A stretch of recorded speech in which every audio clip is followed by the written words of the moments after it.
1 பேதுரு 1:2 சொல்கிறது, கிருபையும் சமாதானமும் உங்களுக்கு பெருக கடவது. புது உடன்படிக்கையின் ஆசீர்வாதத்திலே இந்த கிருபையும் சமாதானமும் மிக மேலான ஆசீர்வாதங்கள்.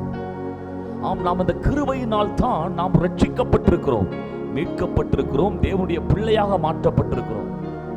ஆகவே இந்த கிருபை நம்மை ரட்சிப்பின் நாள் தொடங்கி அந்த கிறிஸ்துவை சந்திக்கும் நாள் வரையுமோ, அல்லாவிட்டால் நம்முடைய மரண பரியந்தமோ இந்த கிருபை நமக்கு போதும். ஆகவே தான் பவுலை பார்த்து இயேசு சொன்ன வார்த்தை, என் கிருபை உனக்கு போதும். அந்த கிருபை தான் உன்னுடைய பலவீனத்திலே என்னுடைய பலனாய் விளங்கும்.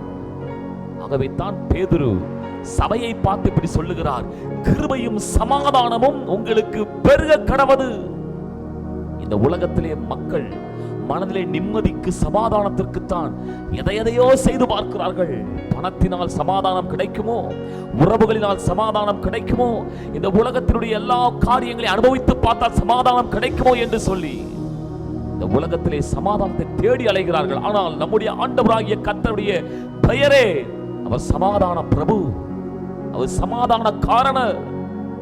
பிரியமானவர்களே, அவர் சொன்ன வார்த்தை, என் சமாதானத்தை உங்களுக்கு தருகிறேன்.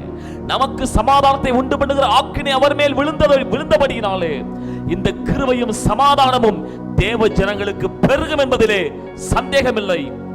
இது புது உடன்படிக்கையின் ஆசீர்வாதம். இந்த வார்த்தையை நம்புவோம். இந்த வார்த்தை நம்மை ஆசீர்வதிப்பாராக.